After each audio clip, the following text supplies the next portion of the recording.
I primi effetti dell'ondata di gelo siberiano stanno facendo sentire anche in Sardegna, dove da qualche ora ha ripreso a nevicare sui paesi di montagna e al di sopra dei 700 metri.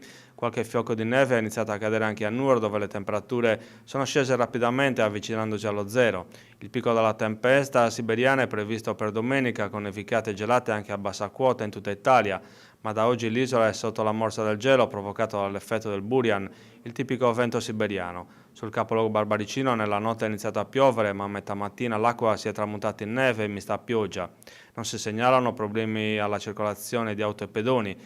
Da diverse ore nevica a Fogne d'Esolo, dove sono in azione i mezzi spalaneve al fine di garantire la circolazione. La 389 Nuoro-Lanusei è percorribile con gomme termiche. Sulla strada provinciale 7 che collega Fogne ad Esolo sono in azione i mezzi della provincia. La Polstrada sta monitorando la situazione con diverse pattuglie dislocate nei punti critici della rete stradale provinciale. Agli automobilisti viene raccomandata la massima prudenza. L'ondata di freddo dovrebbe intensificarsi nelle prossime ore.